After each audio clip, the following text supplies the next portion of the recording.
lines. And so communism and capitalism, like, okay, there's some big conversations in there. Today, I thought really we can try to look at just one kind of overriding idea or thought, which is just about where we're at timeline wise. Let me share the screen.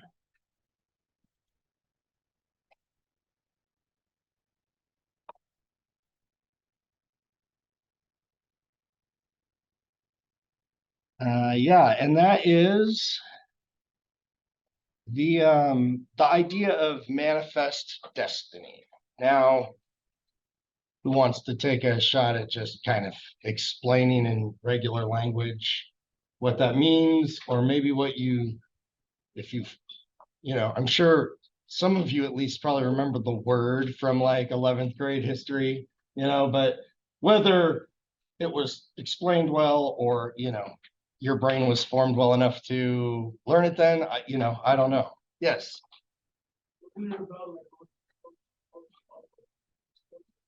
Yeah, that was kind of the idea. Like, okay, Europeans, particularly the English, they're landing on the east coast of America. Well, east coast, I guess if we were looking at a map, should have a map down here somewhere. I don't have a map. I just pull up.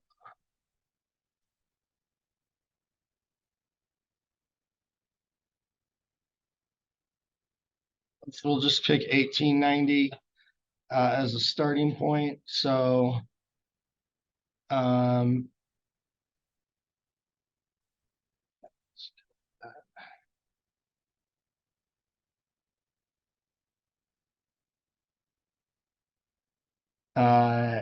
yeah, I mean, we've got the East Coast. This is, Boston and New York, Philadelphia. This is, the South, or what was the South.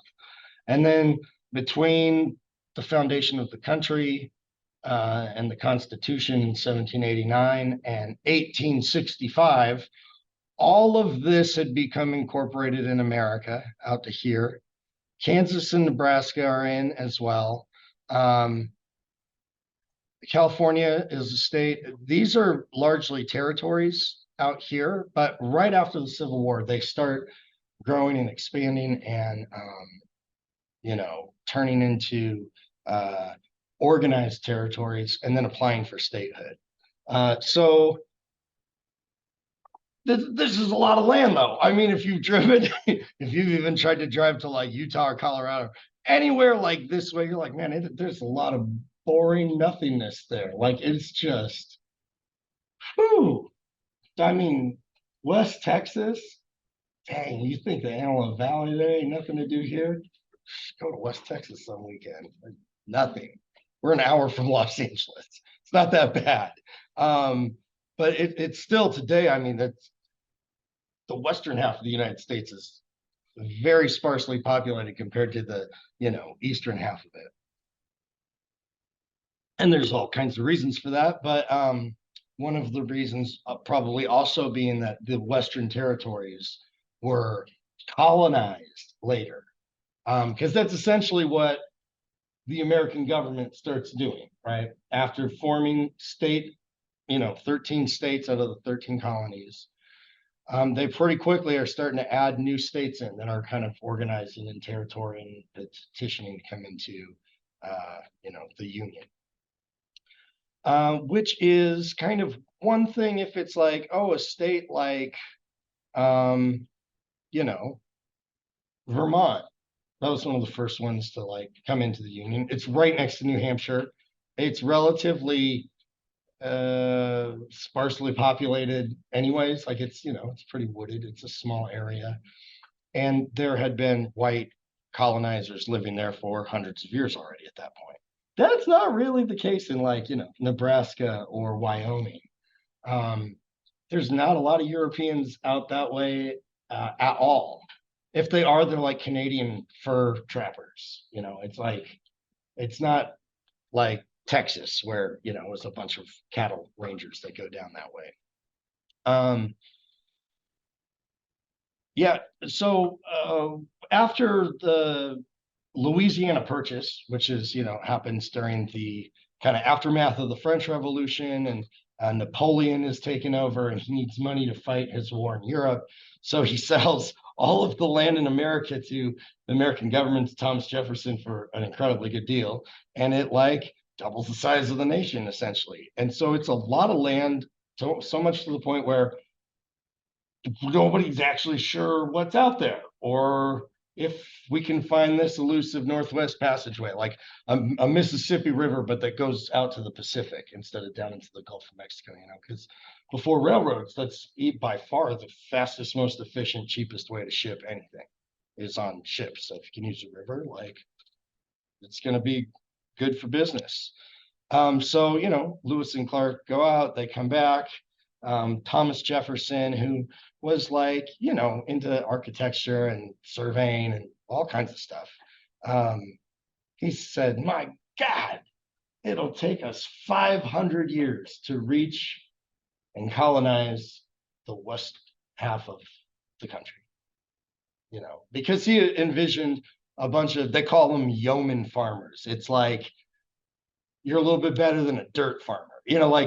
Like you're a dirt farmer, you're subsistence farming. It's just you're feeding yourself off of what you're making from the ground and living in poverty. A young farmer is better off. They're like probably the next class, or maybe two classes up, where it's like you're doing well enough to feed your family and have a bumper crop to sell, so you've got money to buy things that you can't farm. And probably some money to actually hire some, a helping hand or two. Or in the South, that would be a slave before the Civil War. But one or two slaves, not a plantation, right? So that's a yeoman farmer. That's his idea of an ideal American. But to be fair, that was like a bunch of Americans at the time. That was their job. It'd be like if today somebody was like, auto manufacturing and IT, that's the jobs of the future. You'd be like, okay, well, there's probably, that's a big chunk of our economy right there. You pick something like that. But in that, in kind of setting that forth, he said the quiet part out loud of like, oh, God's given us, the white Christian men at the top of the power pyramid, right? The divine, authority and mandate even to go out and conquer and civilize the land. And America's certainly not alone in their quest to do that. That's all the European countries and a good handful of other countries from around the world colonize other people.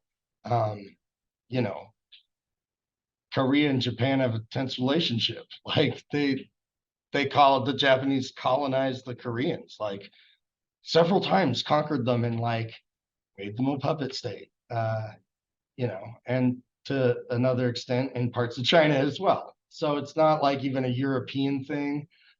This is a power dynamic. If you go back to antiquity, the Greeks were colonizers. Now they didn't colonize always through sheer military. Like some of their colonies were like, we're going to this new land and we're going to found a city and we're going to name it after this other city. So, like in Greek, polis is a city. So like a metropolis is like a giant city. Polis. So Neapolis is Naples today. That was a Greek colony I think from the people of Corinth. So they're like, we're going to go start a new city over here and what's going to be Italy. And of course, there's all kinds of military colonization that happens in antiquity as well. This is America taking part in the, if you think about it in like abuse trauma cycles, it's like, oh, this is the abused kid taking on the abusive behavior of their abusive parent, right? Because like the white people in America didn't like being colonized by the people they're like ethnically related to, right? So you think that they'd figure out like how to broadly apply that idea, across the spectrum, have a little bit of self-reflection in there, but um, you know, this is a long time ago. Those weren't conversations people were having with themselves or in society. So it was more like, breaking away from mom and dad, but then making the kind of playing out the same mistakes. Because while America is busy with internal affairs, slavery and the Civil War, and then kind of like this subjugation of the West, Britain is up to colonization all around the world. They're grabbing new territories left and right, and France is right up in there with them. And there's still leftovers from like Spain and Portugal, and they've got territories all over the world, and America doesn't yet. All the territories that America has taken through colonization and war have been landlocked. Oh, except until 1869, when we buy Alaska, which people thought was a horrible deal at the time, but it turns out it's filled with gold and oil and vast resources and grizzly bears. So yeah, it is the manifest destiny is going from east to west coast, filling in the map, right? And certainly when California is made a state in 1850, 1850. I think a lot of people assumed that there would be a matter of time until the map did get filled in with states all connected to one another. But there's this one area right here. You can see it's kind of divided up into Oklahoma territory and Indian territory. Originally, it was all supposed to be Indian territory because all the peoples from like this region were forcibly marched here under Andrew Jackson. That's the Trail of Tears. And if you've ever been to Oklahoma, it's a lot different than like Georgia and South Carolina and Florida. Like it's a very different environment. But they were moved there and it's named Indian Territory and promised, hey, okay, we took your land and a bunch of you died. You get this though, you can have your own whole territory and we won't take it away from you like all the other things. Because they're not the only people that get moved there. There's people groups from all over the country. And sure enough, a handful of years later, they find oil all over Oklahoma, right as like cars and gasoline engines are starting to get built and become very important. And Oklahoma becomes a territory and then a state. It's one of the later states to join the Union, even though it's kind of smack dab in the middle of the country there. I'll go back over here. Yeah, so this is kind of the idea of America's real step into well, it's an expansion of the federal government because here, watch, I'll show you another interesting map here.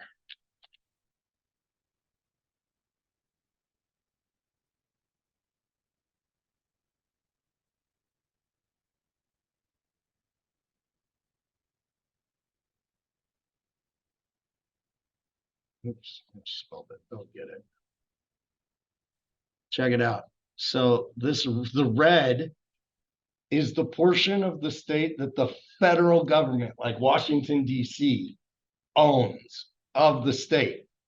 So if you look over here, this is very small. Like the federal government doesn't even own 1% of New York, right? Virginia's kind of higher. That's like 9%. And that's going to be like a lot of, protected areas, forests, and stuff like that. Nevada, the government owns 85% of Nevada. That's a lot. 45% of California.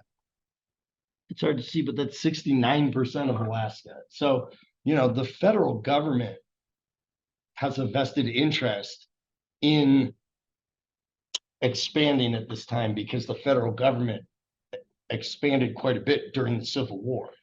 And so, if you think even about like all the kind of secret military spots in America, they're mostly in these areas. It's like Los Alamos and Area 51 and NORAD, and they're because they're in these miles and miles and miles and miles of federal land that you can't get onto.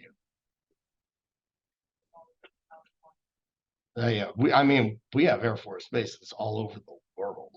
We have a very large Air Force. So something, so let me go back to the last slide because I couldn't remember if it was on this one or at the end of the other one.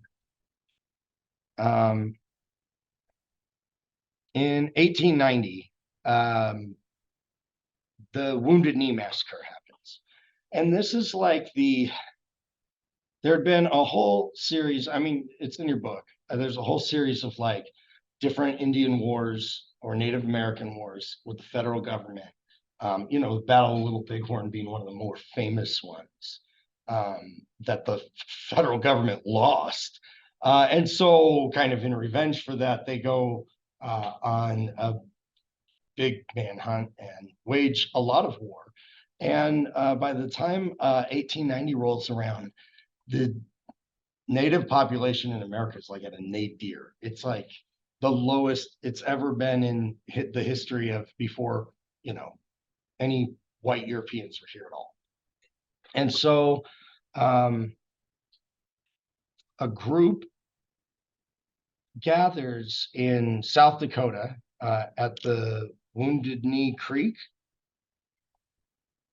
to perform and take part in like an ancient, it was like a revivalist spiritual dance called the ghost dance. A dance around the fire.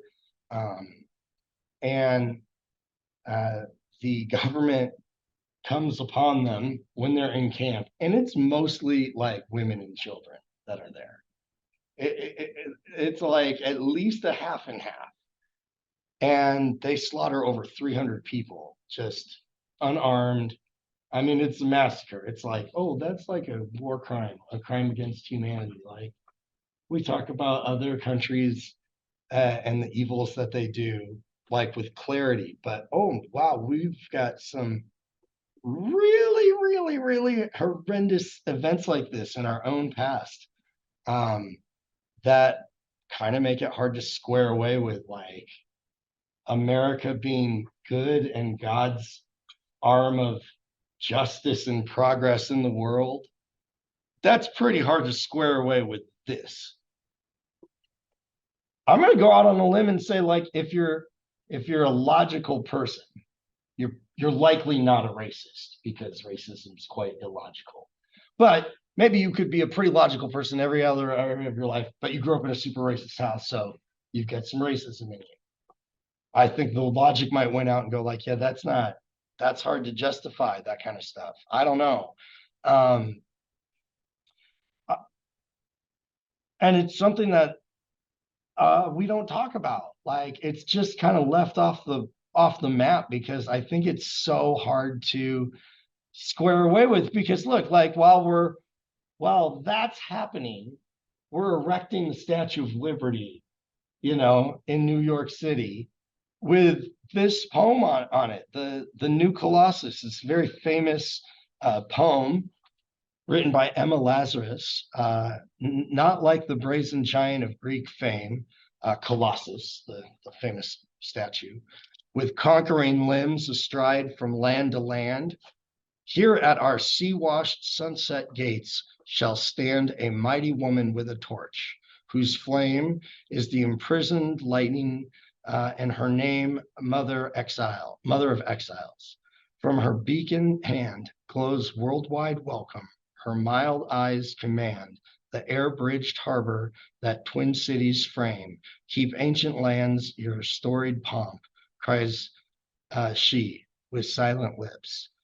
Give me your tired, your poor, your huddled masses yearning to breathe free, the wretched refuse of your teeming shore.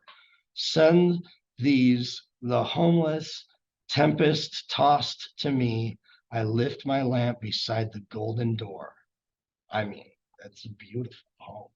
And I would like to think that our country is like that. But you certainly don't have to look at like the way we treat foreigners and immigrants today, or people that are different than us, or the homeless to know like, well, if we think that's like us today, we should probably take a good look in a mirror, right? I'm not talking about anybody individually, like our society sucks ass at doing this. We are bad at it. We are worse than most countries. Like, we're not like, oh, we're like second or third best. Like, we're in the bottom of the list of how like homeless people are treated, right? Of medical care. Like, it's just, ooh, man, we've fallen. But have we fallen that much? Because like, while this is being penned, this is happening. So it's not like, oh, well, everything was golden roses back then either. It's like, well, and are we still doing these kinds of things? You know, it's yeah, it's a little more covert, right? Well, and back then, it's much easier to be covert about these things because nobody's got the internet or a camera or and it's in South Dakota, which is in the middle of nowhere. Even today, there's not a lot in South Dakota. So by 1890, we break things up by decade a lot, and I don't know, I guess it's a helpful construct in some ways, but it's also very artificial in other ways of like eras, right? That's like in terms of the era of Western expansion, 1890 is the date that Western expansion ends. So Wounded Knee happens, which is the last significant resistance by any native peoples in like a physical way against the federal government. That's it. That's the West is won. It's conquered. And in 1890, we take a census, which we do every 10 years. And this was going to be the 10th census. So, the Constitution had just turned 100 years old. And so the 10th census is going to happen. And it's remarkable because it's one of the very first things ever done on like a computing machine. So this is a real short video just on the kind of machine and how they use this to work. Is quite interesting.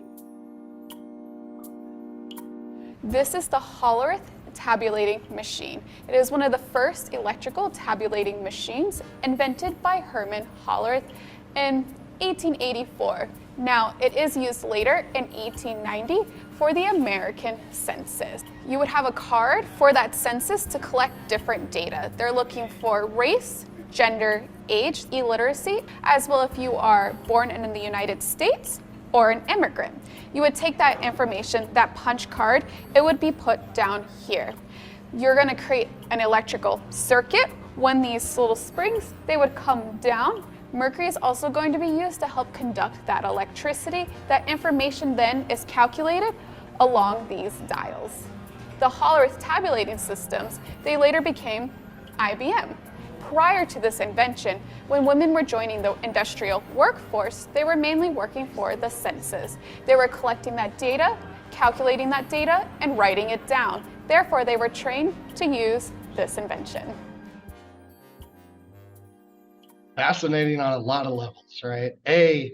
Kind of like with a lot of new industries, in these years and earlier, women are often the first. They're like the very first of like small factory workers in Lowell, Massachusetts, because everybody's farming and you can't just like take all the farmers off the land. They literally you won't be able to feed the population.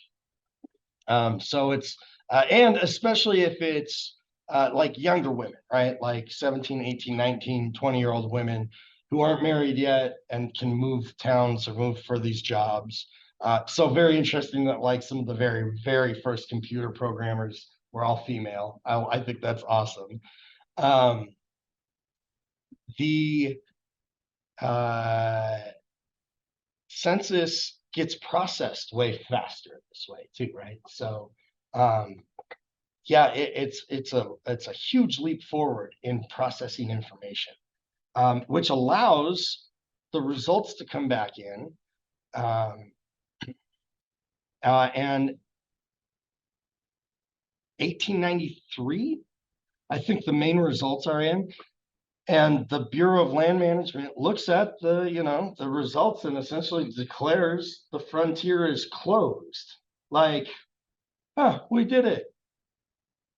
Thomas Jefferson thought it'd take us 500 years, and we did it in like 85 years. It's like, oh, the train made a really big difference, like a really big difference in how people lived. We can't like underestimate just how much it changed things, because I feel like for us, we all use cars so much more than trains that it feels just not as much of our world as they really still are today. If you lived in Europe, you'd probably get to take the train everywhere, which is nice. I like taking the train because trains don't drive like idiots, but idiots drive like idiots. And there's a lot of idiots in the world, ladies and gentlemen, and they all find me when I'm on the road. Um, so another thing that's happening at this time is like as the government has conquered this vast territory and kind of completed the first stage of empire, right?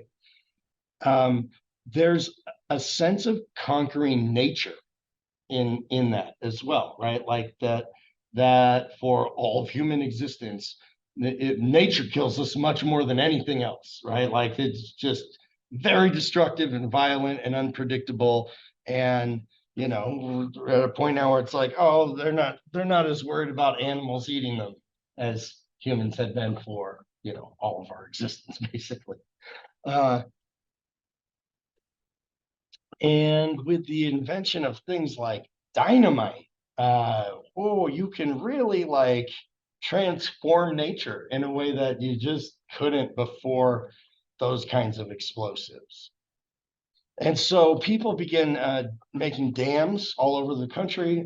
Electrical dams are going to start going in the 1890s and the 1900s. And so there's a company that was trying to dam up Yosemite Valley, and so Theodore Roosevelt gets involved actually and meets with John Muir, and they go hiking there, and he's really pretty foundational in pushing forward legislation to found national parks and national forests to protect nature from humans. So that's a very weird way to that's a big change in human thinking right there that we'd never ever think about, because we are all very aware now that we are a huge threat to nature and the environment and have altered it, maybe irreparably. Hopefully not, but that's our world. We think about that we're preached to about that all the time. That's not how people thought about things necessarily in 1890. But in okay, yes, we're going to go right back to that. So um, in 1893, when the results are published and the frontier is declared closed, a historian named Frederick Jackson Turner, he writes this thesis and delivers it at the American Historical Association. And it's called the significance of the frontier in American history. And in it, he argues that the frontier for Americans has always existed. since before America was, America, and it was colonies. There was always a frontier. Now, that frontier was maybe 100 miles deep from shore, in the 1600s.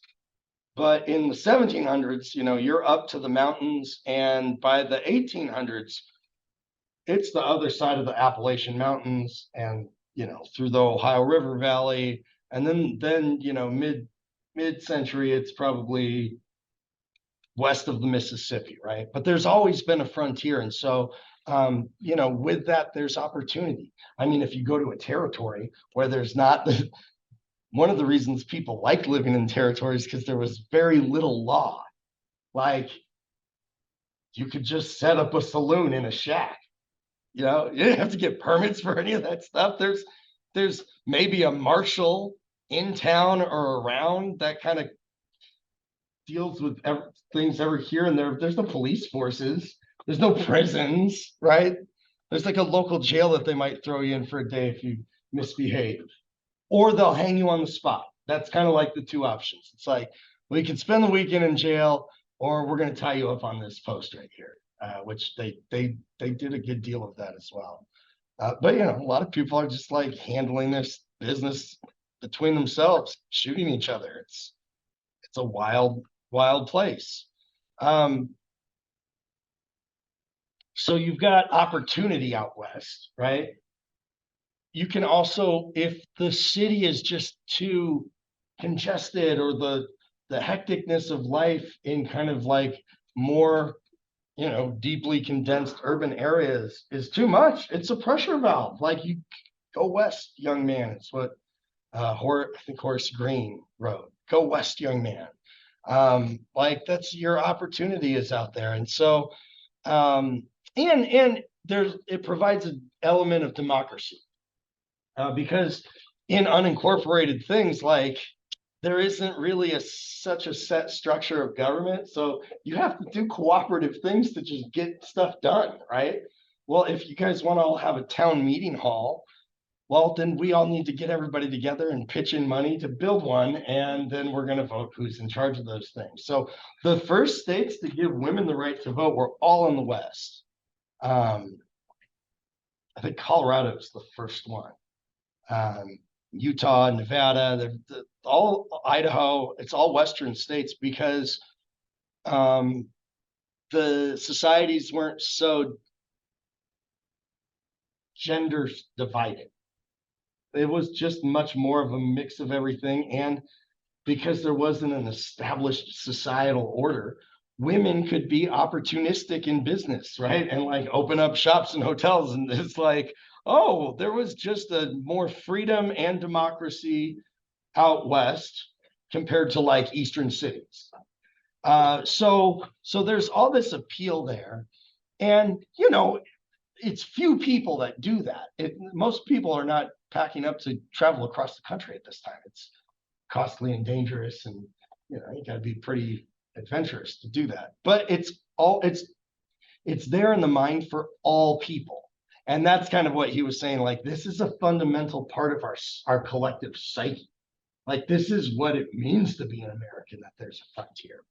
What does it mean for Americans that there's no frontier anymore? Well, and what we see happens is that his thesis was totally right, because we have to keep pressing the frontier. So in the 1890s, as this is being written, there's like an active sabotage overthrow happening of Hawaii's kingdom government by like rich American businessmen. And, sure enough, Hawaii becomes the territory. Right up there along with Alaska and the other ones in the continent. And America will, as the Plains Indian Wars, as they're often called, are being wrapped up and the frontier is getting sealed off, it's in the same breath, America is expanding, growing the Navy, reaching into other parts of the world, because that's what all the big brothers and sisters of Europe are doing. right?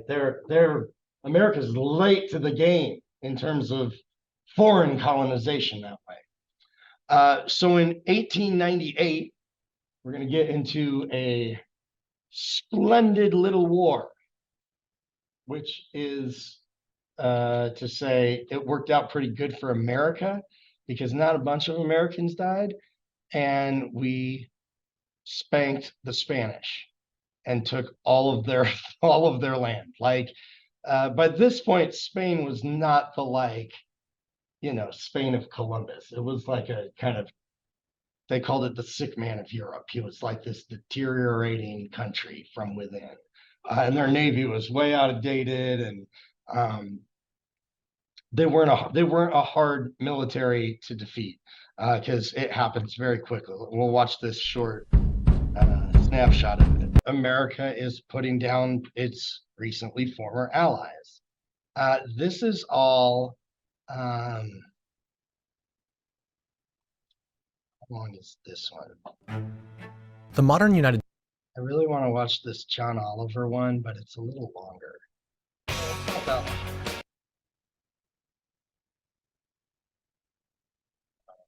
let's go with John Oliver. Okay, so he is going to highlight the absurdity, as he often does, of the situation that America puts itself in with the Spanish-American War, where we grab all of these territories with zero intention of ever making them states. They're to be like subservient territories. Even today, right? Puerto Rico is still a territory. They call it the world's oldest colony. It's been colonized by somebody else for 500 years. And, it's larger than a good handful of states in America, right? There's millions of people that live in Puerto Rico. There's like 700,000 people that live in Wyoming. It's very small. It's like the population of the Antelope Valley almost.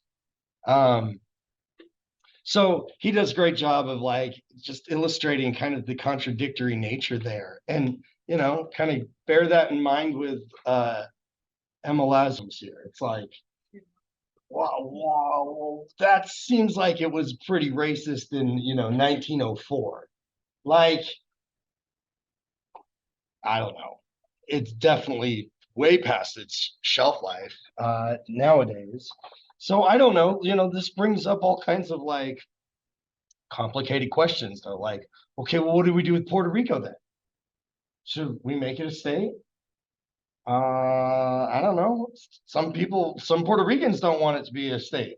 They like the distance that there is there, and that there's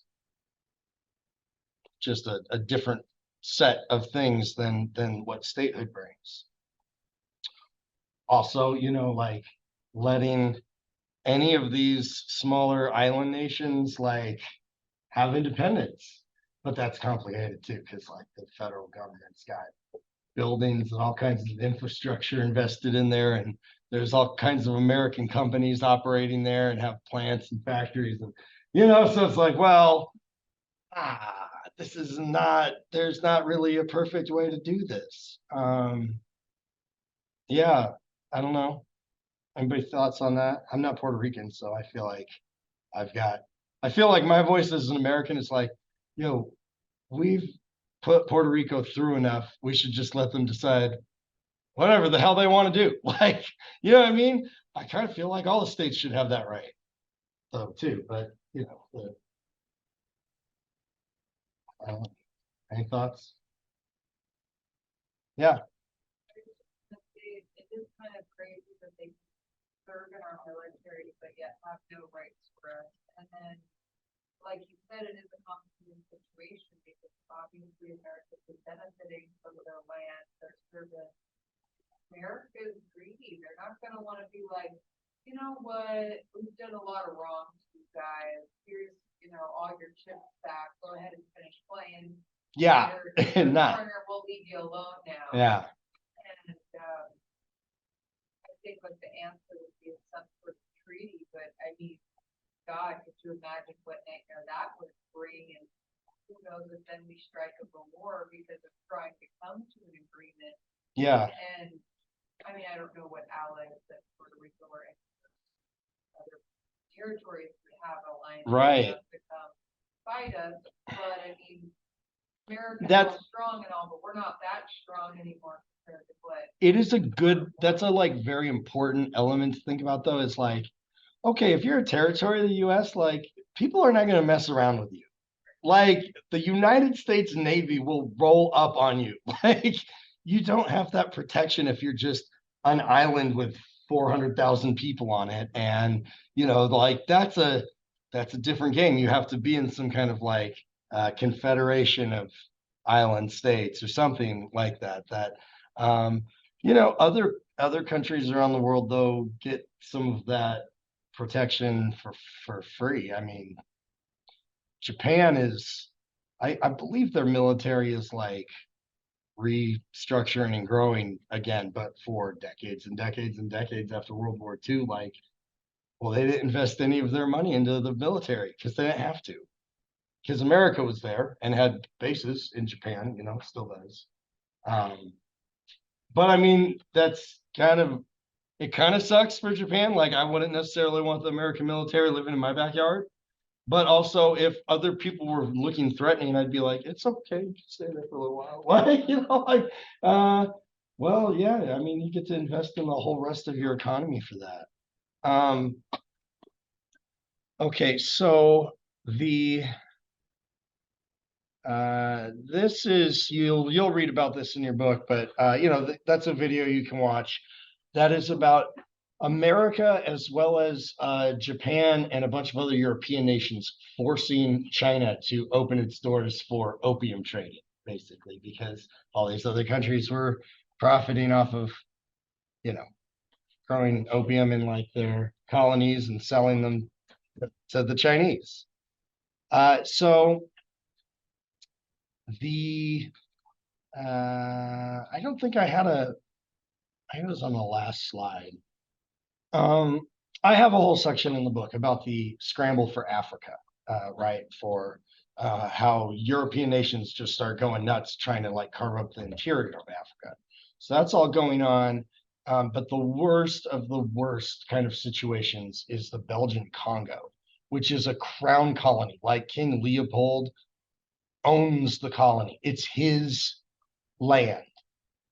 Congo is huge. It's gigantic. It's like I don't know. I think it's like the size of Kazakhstan, maybe. It's a very large country filled with resources, but it's where some of the worst atrocities of like European colonialization in Africa are occurring. And this is when Joseph Conrad writes The Heart of Darkness about kind of the evil that colonialism is churning out in like a real news kind of way, right? Like think of like the book for the Civil Uncle Tom's Cabin, right? It's like this kind of expose writing, exposing the actual horrors of slavery in like a narrative form. That's what The Heart of Darkness is. And if you've ever seen Apocalypse Now, I mean, it's an intense movie. It's very good. It is essentially like an homage to The Heart of Darkness, but as opposed to the Belgian Congo, it's America in the dense jungles of Vietnam and kind of the madness that progress is supposed to be turning out, and it's just creating like hell on earth for people. And so that China's happening, Congo's happening, and we're at war in the Philippines. And then Rudyard Kipling, who wrote the Jungle Book, which is also kind of about colonialization, right, in India, and the British Crown in there. He writes, it's most famously known as the poem is known as The White Man's Burden, because that's like the stanza line. But it's actually called a hymn to American imperialism. And it was about like what a gosh darn time America was having fighting the Filipinos in the Philippines. So I think there's some more verses to this, but here's a sampling. Take up the white man's burden, send forth the beasts ye breed. Go send your sons to exile to serve your captives' need. To wait in heavy harness on fluted folk and wild, your new caught sullen peoples, half devil, half child. Take up the white man's burden, in patience to abide, to veil the threat of terror, and check the show of pride, by open speech and simple and 100 times made plain, to seek another's profit, to work another's gain. Take up the white man's burden and reap his old reward, the blame of those ye better, the hate of those ye guard. The cry of hosts ye humor us slowly to the light. Why brought ye us from bondage, our loved Egyptian night? Take up the white man's burden, have done with childish days, the lightly proffered laurel, the easy ungrudged praise, comes now to search your manhood through all the thankless years, cold edged with dear bought wisdom, the judgment of your peers. Teddy Roosevelt quipped, it's rather poor poetry, but good sense from an expansionist point of view, which kind of, that sounds like him. This is kind of like lingo. Makes sense from an expansionist point of view.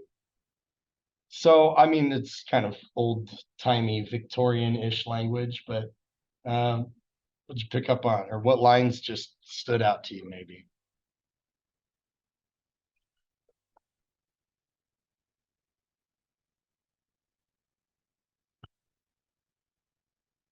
Anybody? I always liked, not liked, it's not the right word. Found this one very interesting. You know, your new caught sullen people's half devil, half child. Like, oh, okay, that's what you think of the people you are conquering, that they are mischievous simpletons. Like, essentially, I mean, the future president said that makes good sense. That's how dehumanizing the process of colonialization is. And I think you have to have a complete like dehumanizing world view for something like that in order to still in your mind even entertain the idea of the new colossus and like, oh, we're this great country that, you know, everybody comes here and they're all welcomed and it's all better. Like, wow, while we're doing this and it's all for other people. Um,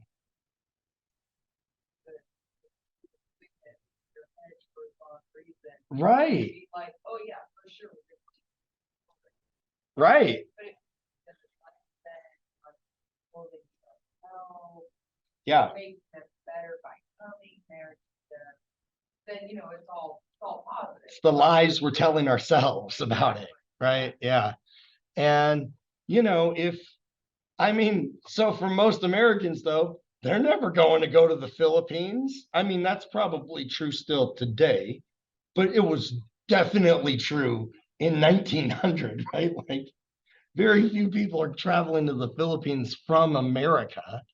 And there's not really journalistic presence there the way things at home are. You know, there's no encyclopedia even for you to like look up about the Philippines and living conditions and whatever. So it's a lot easier to be like, well, that problem's off over there and we'll trust the government because they're out for our good. Look at this shiny plaque they put at the bottom of this awesome statue.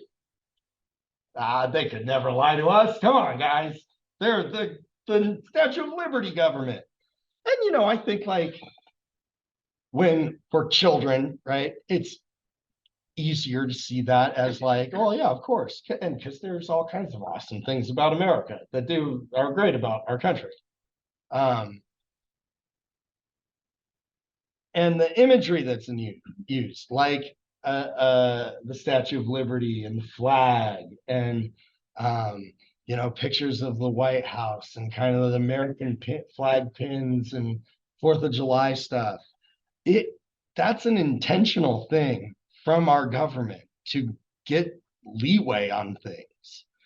So something that I was actually just talking to somebody about this today. I said, you know, it's interesting teaching through like relatively recent history, because sometimes I never know what's going to trigger people like get emotional about. And I realized the first time I talked about the Pledge of Allegiance, like, oh, people get emotional about this. Like, and I think it's because, I mean, if you went to school in America as a kid, you say this 5 times a week until you're an adult. That's insane. Can you imagine George Washington being here and be like, hey, check out what we did? We indoctrinated all the kids. We made them pledge an oath of fidelity to the government so that they won't question the government. And we make them say it every day before we educate them. He would slap your teeth out. Like they would, those people would not be into that. They thought the government was treacherous, even the one that they set up. They knew just kind of the system. That's what machinery does to people. That's what power corrupts. Like if we don't have reform processes and movements of change, it will just corrupt. And that's everywhere. That's at schools and universities. It's at churches. It's at corporations. It's in all the governments of everywhere in the world. That's because all those places are filled with people and we all do the same things. And that's in machinery and bureaucratic states and governments. It's easier to compartmentalize things and rationalize bad behavior to justify the good, the mission. You drape yourself in all the like ritual of, like the government in this case, and the trappings of the big buildings. And it's like, okay, well, we are doing this. This is a good thing. But if you just take a step back and pause on any of this, like, we say a pledge to the government.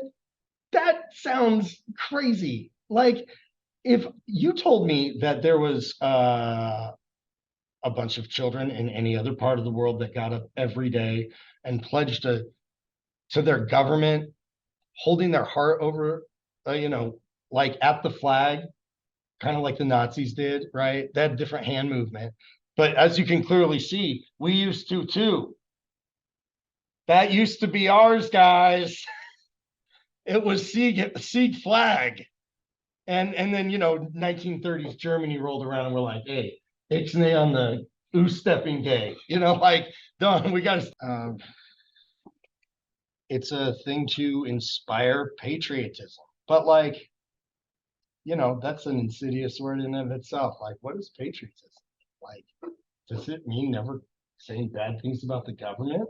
That can't possibly be patriotism, right? Like that is unpatriotic to like not question if we're doing things the right way, right? Like, hey, is this the best we can be doing? That's patriotic, right? That's like investment in the nation and like a collective whole contributing to that, right?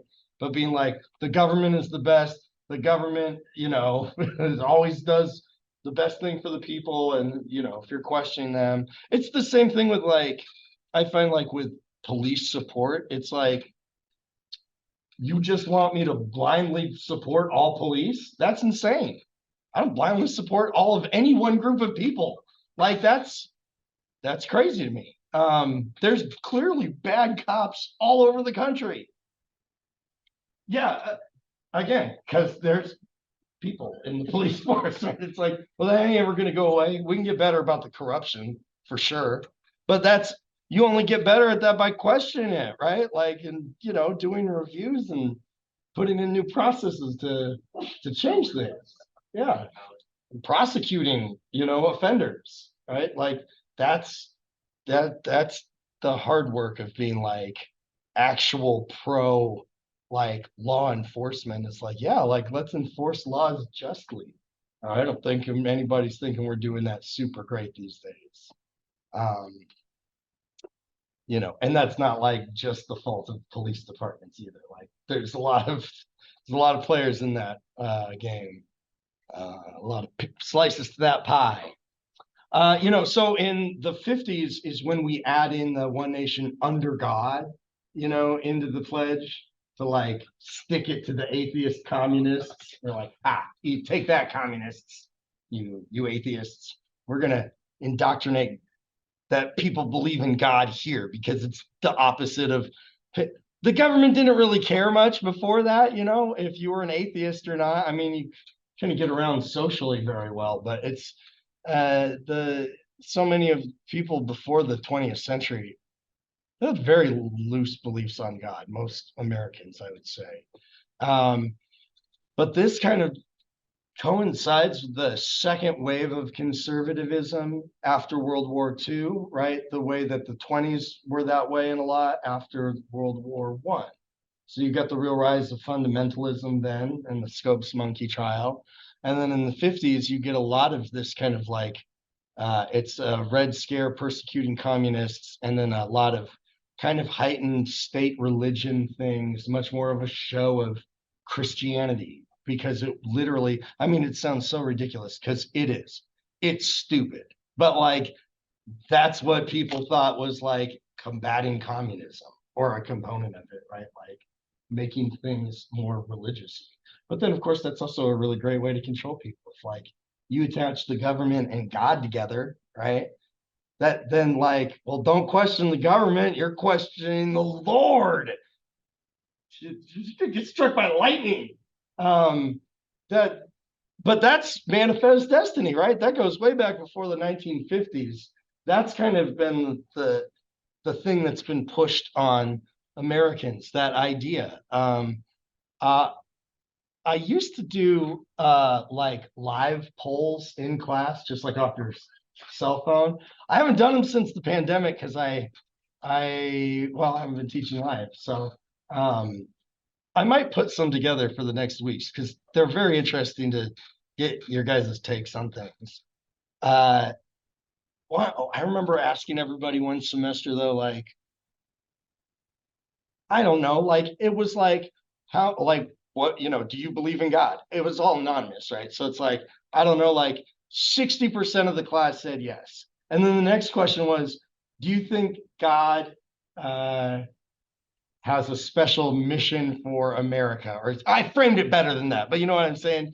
And it was like 68% yes. I'm like, oh, so more people believe that God thinks America is special than actually believe in God in the class. That's very telling, like, because it's just, that's a pervasive idea in, our past, and certainly in the way that history was taught for a very long time, and in a lot of cases still kind of is taught. And so, a thing that we talk about is American exceptionalism. And I think that's important to, note and look at America through a certain lens that way, at least at times, because we are certainly an exceptional country. Like, we are the full force multiplying country. Like, that doesn't mean, we're Jesus special or anything like that. That doesn't, that's a different conclusion than looking at history and simply saying like,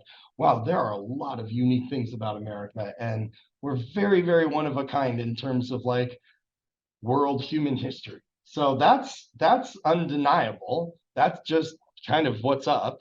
But to make the jump to like theological grounds, that's a whole different animal. But it really is a powerful way to control people. And so between the 1950s and the 1980s, this underground kind of network of Christian broadcasting stations and like religious organizers who are organizing like Christian universities and like other nonprofits.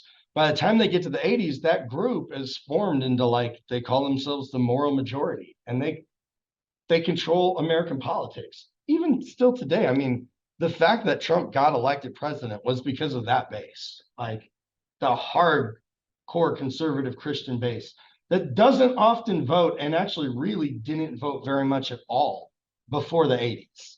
But these sneaky guys had like a master plan to like mobilize this whole entire sector of America for political purpose. That group of people is shrinking in American society. It's not like it's not like super duper conservative churches are growing a whole lot these days, but they're, so they're less of a player now than they were in 2015, 16, for sure. Even if they're more vocal and mad and angry and loud than they were back then, they still only have the same amount of votes, but they got the reach on some things. So, that's that whole thread of manifest destiny and God's specialness and like God in the government. It's very strongly running throughout the whole rest of our timeline. So to really get that idea, locked in now is good, just the way it was to like, okay, let's really sink our teeth into like communism and wealth, because that's not going away either for our kind of rest of our journey.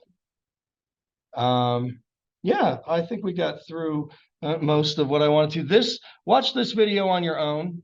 This Vox video. Vox they make their videos are great. They're very well made, journalistic, high quality, and it gives you kind of a more facts-based overview of the American empire building than John Oliver. But John Oliver makes a good point with his humor and brevity. Oh, let me do attendance. Shut off Zoom first, actually.